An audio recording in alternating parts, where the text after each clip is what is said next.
অসমত আমি এটা বিকল্প বিজেপিৰ বিকল্পৰ কাৰণে যুঁজখন কৰিছিলোঁ ছটা ৰাজনৈতিক দলে একেলগে আৰু এই যুঁজখনেই বিফল। এই যুঁজখন আমাৰ বিফল হৈছে আৰু এটা আশা নকৰা অনাকাংক্ষিত ফলাফল হৈছে। এইটো কেনেকৈ হৈছে, কিয় হৈছে, এই কথা বতৰাবিলাক নিশ্চিতভাৱে অলপ আলোচনা অকল নহয়, অনুসন্ধান কৰাৰো প্ৰয়োজনীয়তা আমি অনুভৱ কৰিছোঁ। অনুসন্ধান কৰিবলৈ হোৱাই ইট ইজ হেপেনিং কেনেকৈ হ'ল, কাৰণ অসমৰ মানুহৰ মাজত আমি বিজেপিৰ চৰকাৰ আৰু দলৰ প্ৰতি বিতৃষ্ণা দেখা পাইছিলোঁ, সমালোচনা দেখা পাইছিলোঁ। তাৰপিছতো এই ধৰণৰ 37% ভোট হৈ বিজেপিৰ জয়লাভ। এলায়েন্স ল'লেতো প্ৰায় 48% ভোট পাইছে, যদিও এতিয়াও 50% ভোটটো পোৱা নাই, কিন্তু এই ভোটো কেনেকৈ সম্ভৱ হ'ল এইটো নিশ্চিতভাৱে এটা চিন্তনীয় বিষয় আৰু মানুহৰ মাজত বিভিন্ন প্ৰশ্ন উত্থাপিত হৈছে। ইয়াকে লৈ পেলাই আমিও আমাৰ পৰ্যালোচনা নিশ্চিতভাৱে চলাই আছোঁ। আৰু যিয়ে নহওক, এটা নিৰ্বাচন হৈ গৈছে, নিৰ্বাচনৰ এটা ফলাফল আহিছে। এই ফলাফলক মই আদৰণি জনাবই লাগিব আৰু জনসাধাৰণৰ ৰায় বুলি জনাইছোঁ। যদি জনসাধাৰণৰ ৰায়টো কেনেবাকৈ ডাইভাৰ্ট কৰা হৈছে সেইটো পিছত নিশ্চয় সময়ে ঠিক কৰিব, সময়ে সেই কথা উন্মোচিত কৰিব। কিন্তু এতিয়া সদ্যহতে মই এইটো জনগণৰ ৰায় বুলি মানি লৈছোঁ আৰু নতুন চৰকাৰ যিখন গঠন হ'ব, এই চৰকাৰৰ প্ৰতি মই আদৰণি জনাইছোঁ। শুভেচ্ছা মই জনাব খোজা নাই, এইকাৰণে জনাব খোজা নাই এইখন চৰকাৰে ৰাজ্যখনত আৰু সাম্প্ৰদায়িক বিভাজন তীব্ৰ কৰিব।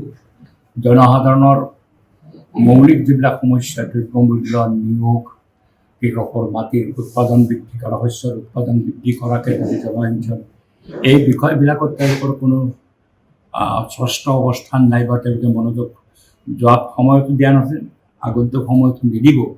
তেনে এখন চৰকাৰ নিশ্চিতভাৱে বিৰাট মই শুভেচ্ছা জনাই আদৰণি জনাইছোঁ।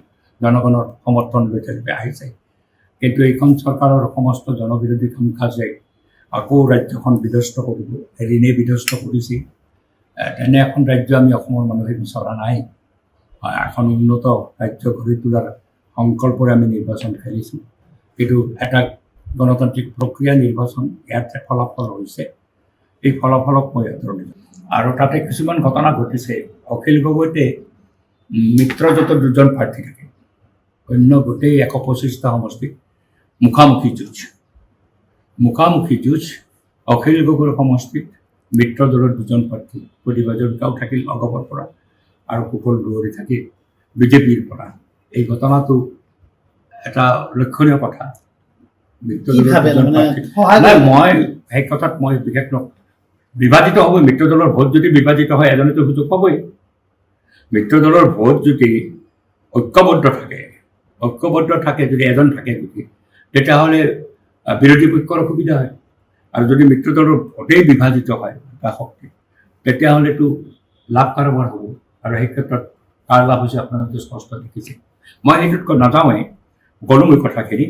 কিন্তু বুজাবুজি বিলম্বিত হোৱাত কংগ্ৰেছৰ আমি যেনেকৈ অলপ দোষী, কাৰণ কংগ্ৰেছে এইটো তাৎক্ষণিকভাৱে হয় বুজাবুজি হ'ব বা নহ'ব, এই বিষয়টো এমাহ 1.5 মাহ আগতে যদি সিদ্ধান্তত আহিব পাৰিলোহেঁতেন, তেতিয়াহ'লে আমি বিৰোধী দলবিলাকে জনসাধাৰণৰ মাজত গৈ পেলাই, আমাৰ সিদ্ধান্তও আছিল জনসাধাৰণৰ মাজত গৈ পেলাই আমি আমাৰ কৰ্মসূচী, আমাৰ কথা বতৰাবিলাক তুলি ধৰিলে ৰাইজে আশ্বস্ত হ'লহেঁতেন যে এইবাৰ বিজেপিক পৰাজিত কৰিব পৰা যাব।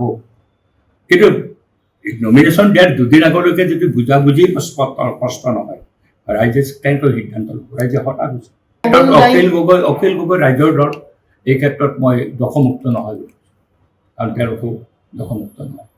এতিয়া আপোনালোকে কংগ্ৰেছৰ লগত আছে নাই সমৰ্থন? নিশ্চিতভাৱে এতিয়ালৈকেতো আছোঁ আমি কংগ্ৰেছৰ লগত। আমিতো কংগ্ৰেছক এই ধৰণে এই বিপৰ্যয়ৰ কাৰণে কংগ্ৰেছক দোষী প্ৰশ্ন কৰা নাই। ক'ত ভুল হৈছে আমি এইটো পৰ্যালোচনা কৰিছোঁ। ক'ত ভুল হৈছে যে কংগ্ৰেছেও বিলম্ব কৰাত, বুজাবুজিটো বিলম্ব কৰাত কংগ্ৰেছে যিটো তৎপৰতাৰে বুজাবুজিটো কৰিব লাগিছিল, সেই তৎপৰতা লোৱা আমি দেখা নাপালোঁ, দেৰি হ'ল। আৰু এই ক্ষেত্ৰত ৰাইজৰ দলেও সমানেই দেৰি কৰাত, প্ৰক্ৰিয়াটো দেৰি কৰাত ভূমিকা লৈছে। যিকোনো খবৰৰ বাবে যোগাযোগ কৰক আমাৰ এই নম্বৰত 9181 307 221।